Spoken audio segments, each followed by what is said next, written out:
Hello chess enthusiasts, my name is Miha and welcome to my chessrealm YouTube channel. So we are still at the Belgrade FIDE Grand Prix in the 6th round, the last round before the knockout tournament. There was an interesting battle between Dmitry Andreikin and Etienne Bacrot. Dmitry Andreikin simply had to win if he wanted to qualify for the knockout system.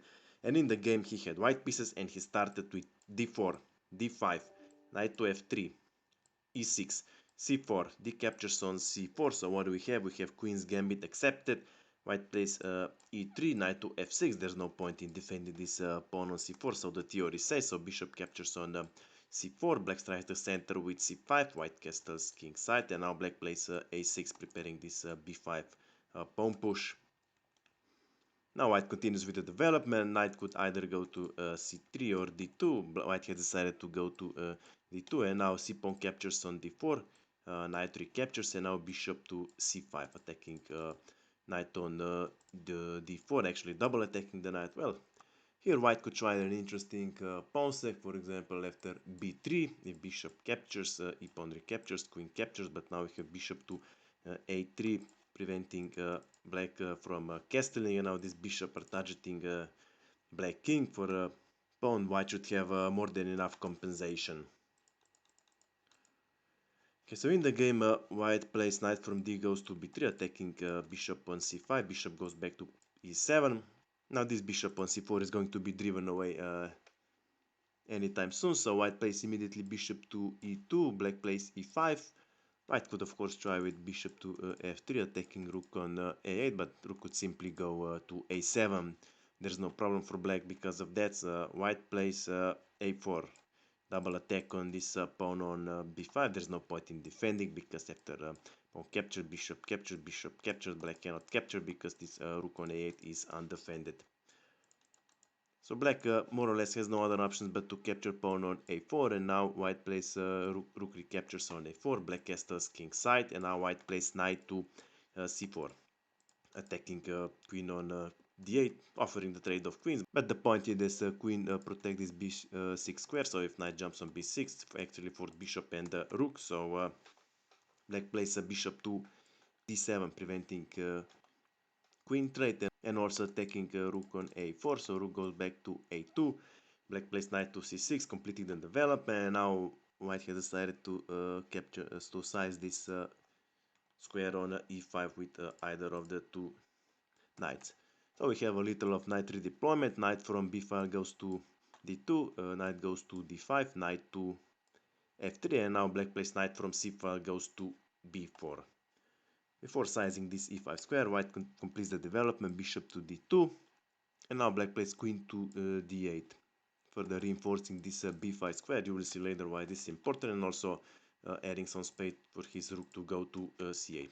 So white played knights from c5 goes to e5, attacking bishop on d7, and black prepares the trade of bishop. Bishop goes to b5. White has decided to trade, so bishop captures on d5. Well, black cannot capture with a pawn because knight goes to d7, forking these two pieces. So in the game, queen captures on b5, and now white plays knight goes to d4, attacking queen on b5. Well, this knight on e5 can jump on d7, forking anything what happens to be in this square, so black has to be careful. Queen goes to b7, and now white continues with queen to b3. Once this knight is gone, then white can grab defenseless queen on b7. That's true, but currently this knight on b4 is 3 times protected, but with e4, and later maybe with knight to c6, white can easily undermine the defense of the knight on b4. So black removes the queen out of the pin, queen goes to c7, attacking knight on e5, and white plays knight from d goes to f3, defending.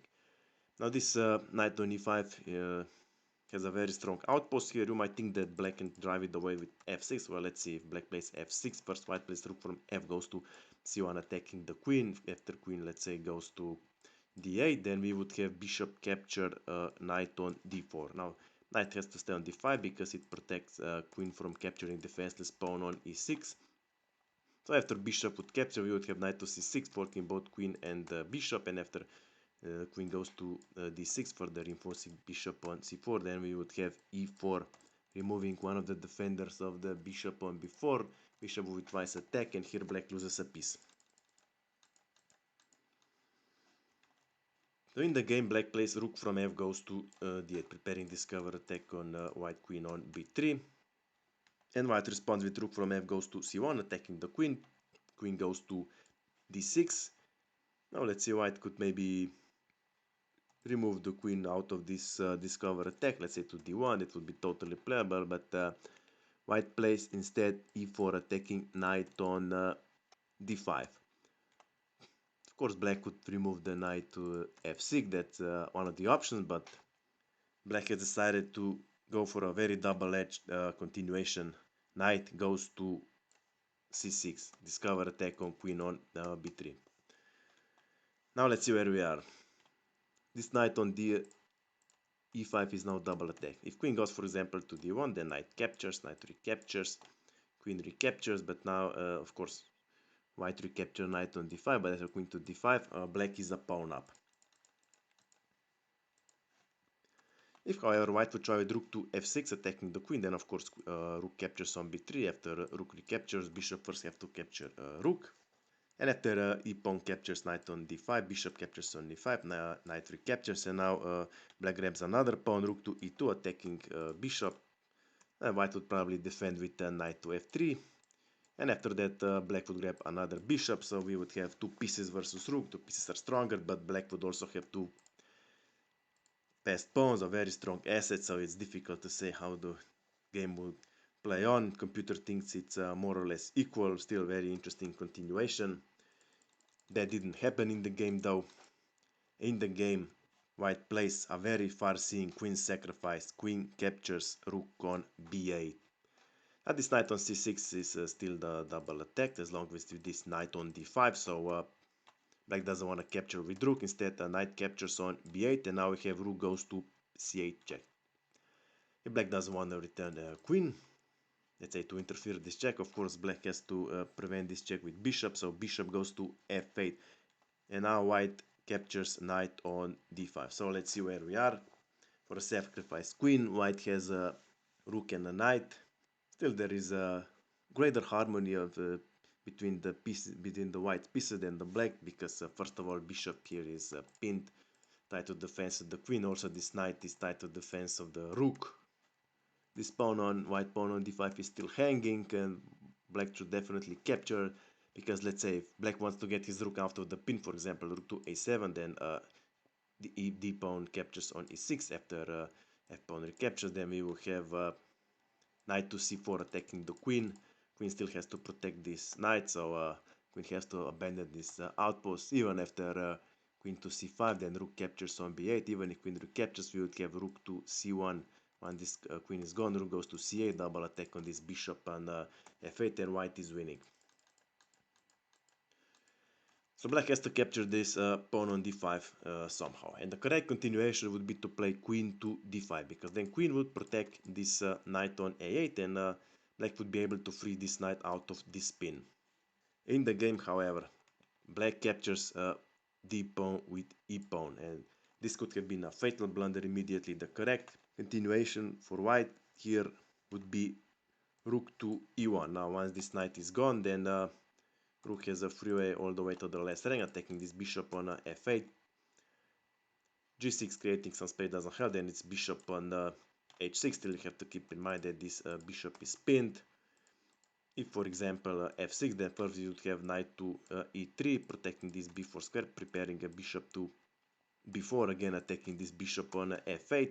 a5 wouldn't help, then we would have rook from the first rank would go to the last rank. Of course, white wouldn't want to trade both rooks for this bishop and queen, so white would be threatening with bishop to f4, skewering queen, threatening to game this knight on b8.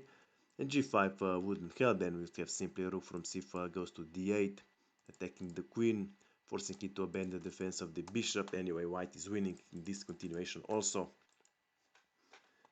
But you might wonder, what about queen to e6, attacking rook on c8? Now white doesn't have time to remove this knight. Well, then simply rook from e go to c1 with the plan of rook to d8, and later with rook to c8, again double attack on this bishop on f8, queen to e7, preventing this rook to d8 wouldn't help. Then we have rook from the first rank goes to the 7th rank, attacking the queen. After queen to d6, let's say, then rook captures on f7 with the idea of knight to g5, later to g6, deadly attack on bishop on f8, and even after h6, let's say, then we would have knight to h4 threatening with knight to g6.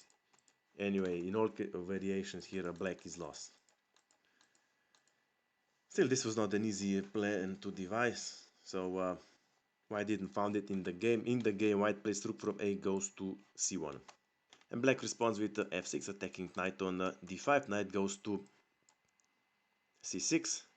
Again, protecting this b4 square, preparing bishop to c4. Still, maybe in this position, maybe it would be best for black if he would simply give up his rook. For example, knight would capture on c6. Of course, now rook captures on a8. White would, of course, threaten with capturing this pawn, and later this knight is pinned. So first, black would get the queen out of the pin. So after queen to d7, rook captures. White has two rooks for a queen, but now black manages to solidify his position. For example, knight to e5. If knight captured, then black has two very strong central pawns. If white would still try to attack here on the last rank, black would simply get this king out of the nest and would have a totally fine position. Okay, so let's go back to our game. In the game, a5 was played, preventing this bishop to b4. Now rook goes to d8, attacking the queen, so queen goes to c7, and knight from f goes to e4, connecting both knights. Still, here was a chance for white to capture this knight, giving his rook away, but black doesn't intend to. Queen to b7 was played, attacking pawn on b2, but white doesn't care. Knight captures pawn on a5. Queen captures pawn on b2, attacking both knight and bishop on e2, so white has no other option but to play knight to b3, protecting now all of these pieces here. And now black finally plays king to f7, getting his king out of this unpleasant pin on the last rank. And white plays bishop to f4. Now bishop here on d2 is no longer attacked, but still protect this rook on c1. Black plays bishop to b4, double attack on this knight on a5. Our position is very complicated. White has lost a lot of initiative, but white should have tried with rook to d5, capturing this pawn, double protecting this knight on a5. Instead, white plays rook to c7 check. King has two options. Well, let's see. If king goes to e6, then white plays rook to e8. Now the only option is king goes to f5, and then white would probably play bishop to c1, attacking the queen. And in this position, the only option for black would be if black would return the queen with bishop to a5, attacking this rook, because after bishop captures queen, then bishop captures rook. Now material is equal. Okay, black is a pawn up, but this is not a great advantage. The game could have easily ended up in a draw. But if black would make a blunder and remove the queen, let's say to a2, then white would play rook to g7, threatening with g4 with mate in 1. So, and the only way to stop this is by playing bishop to e7, removing bishop from this fourth rank, because after rook captures, then queen to a4. And now after white plays g4, queen captures, rook captures, king captures. Well, let's see. Now white has two pieces up and is winning in this continuation.